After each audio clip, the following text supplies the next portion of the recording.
For 20 years, no man on earth had been able to do it. Not a king, not a warrior, not one of the strongest suitors in all of Greece. But what if, on that one fateful day in the halls of Ithaca, someone actually had? In Homer's Odyssey, there's a single moment that decides everything. A contest set by a grieving wife, a vow that only one man should be able to string, and a twist ending that changes the fate of an entire kingdom. But what if the ending didn't go the way we know it? What if instead of Odysseus stringing his own bow in disguise, one of the suitors actually pulled it off first?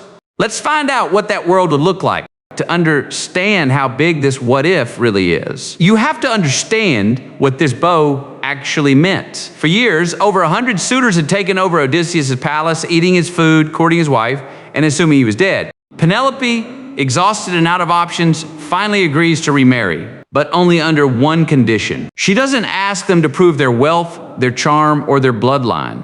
She sets up a physical contest built entirely around one object: her missing husband's massive hunting bow. So why this bow specifically? Why not a duel, a riddle, a feast? What made this particular test the one thing standing between the suitors and the throne of Ithaca? Because the bow wasn't just a weapon. It was built for Odysseus' body, his strength, his specific technique. A bow so demanding that stringing it required a kind of power almost no ordinary man possessed.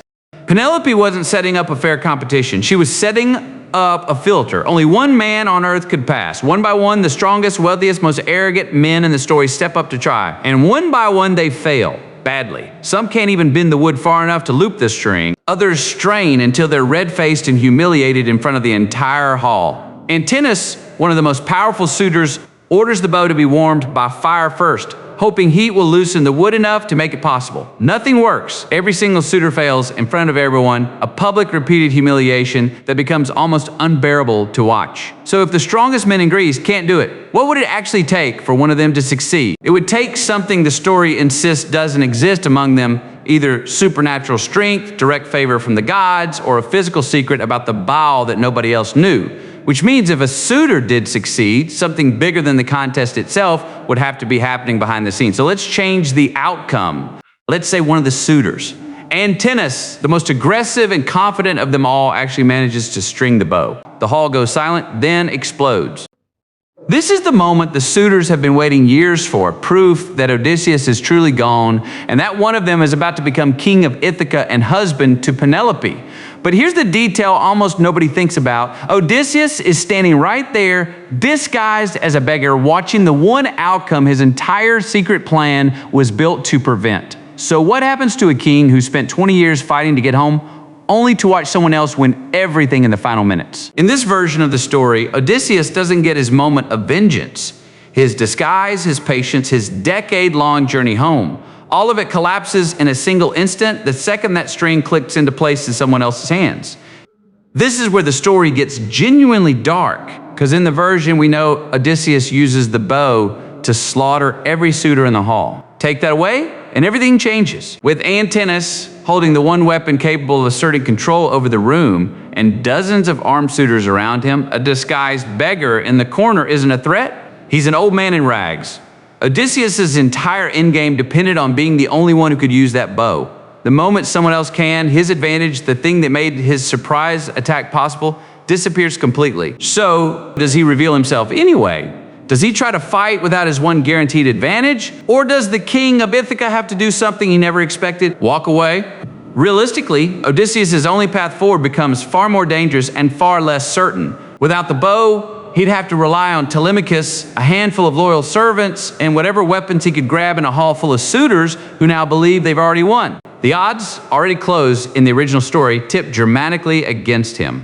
And then there's Penelope, the person this entire contest was actually about. She built this test specifically because she believed deep down that only her real husband could pass it. It wasn't just a wedding contest, it was a hidden way of testing for Odysseus himself. If a suitor succeeds, that entire belief collapses instantly. The one thing she trusted to protect her and secretly to prove her husband was still out there somewhere, turns out to be wrong. So, does she go through with the marriage? Does she have any way out? She'd be trapped by her own rules, forced to honor a contest she designed to protect herself, now working against her. It's one of the darkest possible twists in the whole story. The safeguard she created becomes the very thing that seals her fate. Zoom out, And this what if doesn't just change one scene, it rewrites the entire ending of one of the most famous stories ever told. No suitor slaughter, no triumphant reunion, no restored kingdom under its rightful king. Ithaca instead ends up ruled by a man who was never meant to hold power, someone who got there not through worthiness but through a twist of luck or hidden strength. Nobody accounted for.